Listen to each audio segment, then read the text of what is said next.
छत्तीसगढ़ के बजट को deputy CM Vijay Sharma ने विकास का बजट बताया। विजय शर्मा ने कहा कि सुरक्षा के क्षेत्र में कई प्रावधान किए गए हैं। विजय शर्मा से बातचीत की संवाददाता नीलेश त्रिपाठी ने। मुख्यमंत्री विजय शर्मा जी हैं। विजय जी, एनएसजी की तर्ज पर एसएसजी, इसके अलावा सीआईएसएफ की तर्ज पर एसआईएस सब जो आप लोग बना रहे हैं, और बस्तर और गृह की बात करें तो कई सारे बजट पर लाए हैं। एनएसजी के तर्ज पर एसएसजी बनाना, स्टेट सिक्योरिटी गार्ड्स बनाना, कभी किसी आपदा के समय में वो हमारे काम आ सकें। दूसरा, इंडस्ट्रीज़ के लिए भी स्टेट इंडस्ट्रियल फोर्स का गठन करना, इन सारी बातों को प्रावधान जो किया गया था उस सबको बजट में समाहित किया गया है। बड़े हर्ष का विषय है। बस्तर में नक्सलिज्म के संदर्भ में आप कहेंगे तो बस्तर फाइटर्स में 3200 लोगों की और भर्ती होना, पर्यटन को वहाँ बढ़ावा दिया जाना, उद्योग को बढ़ावा दिया जाना, कुटीर उद्योगों को बढ़ावा दिया जाना, बस्तर के निर्माण कार्यों के लिए प्रावधान करना, वहाँ नियत नीलानार के गाँव के लिए प्रावधान करना। इतनी चिंता करके बजट कब बना है, कभी मुझे कोई बता दे। इतना शानदार बजट इस विषय पर बनाया है, मैं हृदय से स्वागत करता हूं इस बजट। इसके अलावा एक मेडिकल कॉलेज की भी बात है दंतेवाड़ा में, जो अपने आप में महत्वपूर्ण हो जाती है, क्योंकि उन इलाकों में मेडिकल सुविधाएं एक बड़ी चुनौती रहती हैं। नहीं, मेडिकल कॉलेज में वहाँ खुले और उन क्षेत्रों के बच्चे पढ़ पाएं, इसके लिए भी प्रावधान करने की कोशिश कर रहे हैं। माननीय मुख्यमंत्री जी से आग्रह करेंगे कि वहाँ के बच्चे भी वहीं पढ़ पाएं, इसकी भी चिंता करेंगे। छत्तीसगढ़ के बजट को बीजेपी प्रदेश अध्यक्ष किरण सिंह देव ने विकास का बजट बताया। किरण सिंह देव से बातचीत की संवाददाता जुल्फिकार अली ने। सरकार का बजट पेश हो चुका है। हमारे साथ भाजपा के प्रदेश अध्यक्ष हैं। इस बजट को किस तरीके से देखते हैं? पहले ज्ञान का बजट था, गति का बजट है। बहुत ही बधाई दूंगा मैं आदरणीय मुख्यमंत्री जी, आदरणीय वित्त मंत्री जी को कि बहुत ही सर्वस्पर्शी, सर्वव्यापी और छत्तीसगढ़ के सभी क्षेत्रों का समावेश करते हुए बहुत ही संतुलित और विकास उन्मुखी बजट है। सबसे बड़ी बात ये, सभी क्षेत्रों का इसमें और ध्यान दिया गया है। और जिस तरीके से आदरणीय मुख्यमंत्री जी विष्णुदेव साय जी की संकल्पना के साथ, जब आदरणीय प्रधानमंत्री जी की ये सोच है कि हमारे इस विकासशील देश को, विकासशील भारत को 2047 तक विकसित भारत में परिवर्तित करना है, उसी तरीके से आदरणीय मुख्यमंत्री विष्णुदेव साय जी और वित्त मंत्री जी ओपी चौधरी जी द्वारा प्रस्तुत यह बजट वास्तव में 2047 तक विकासशील छत्तीसगढ़ को विकसित छत्तीसगढ़ की ओर आगे बढ़ाने में उठाया गया ये कदम है।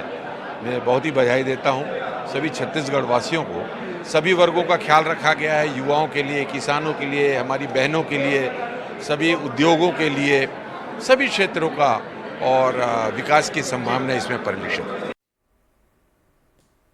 पूर्व सीएम भूपेश बघेल ने बजट भाषण को उबाऊ और थकाऊ बताया। भूपेश बघेल ने कहा कि बजट में कुछ नया नहीं था, सब कुछ पुराना था। सभी योजनाओं की बात की जाए तो पुरानी है।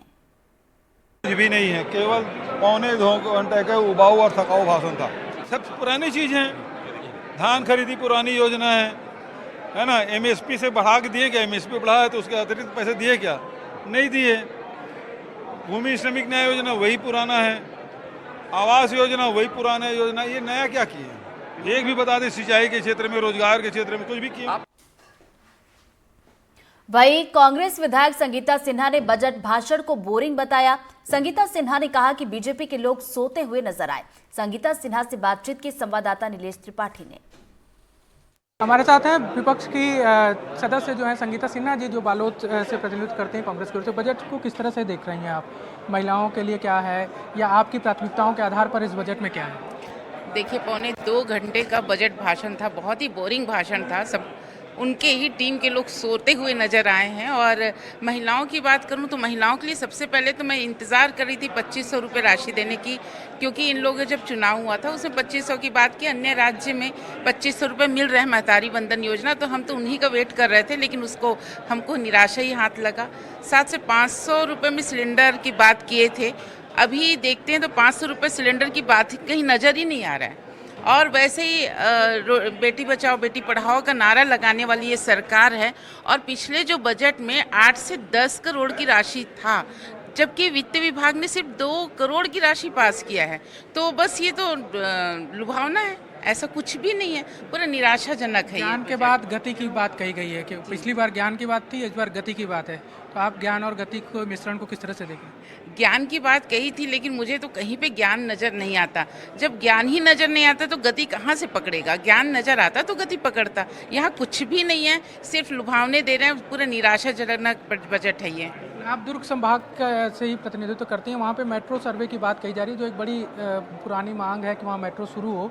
खासकर मांग तो राजनांदगांव और दूसरे शहरों तक की जाती है, उसको किस तरह से देख रही है? इस बार सर्वे के लिए बजट का प्रावधान किया गया है। देखिए, इनका जो बोलने और करने में बहुत अंतर है। ये जो बजट प्रावधान में लाए हैं, अगर इसको कर लेते हैं तो ये बहुत बड़ी बात है, नहीं तो इसको सिर्फ ये पेपर जब बजट पुस्तक में तक ही सीमित रहता है इनका जो भी है। मेरे को याद आया कि इस बार पहली बार खुद से लिखकर बजट पेश किया गया, इसको किस तरह से देखते हैं? नहीं, वो जो लिख के पौने 2 घंटे का बजट था, और इसमें मैं पत्रकार भाइयों लोग को बधाई देती हूँ कि उनके लिए अच्छी बजट आई है। लेकिन बाकी जो युवाओं हैं, महिलाएं हैं, इनके लिए कुछ भी नहीं है जिसमें हम उनके लिए ताली बजाएं या उनको खुद से हाथ से लिखें, इसलिए हम बधाई दें। चलिए बढ़ते आगे। तो सीएम मोहन यादव ने कुपोषण पर बड़ा बयान दिया। सीएम ने कहा कि महिला बाल विकास योजना से फायदा नहीं होगा, गाय के दूध से बच्चे पोषित हो जाएंगे, शराब की जगह दूध की दुकानें खोली जानी चाहिए। आपके सब में मन में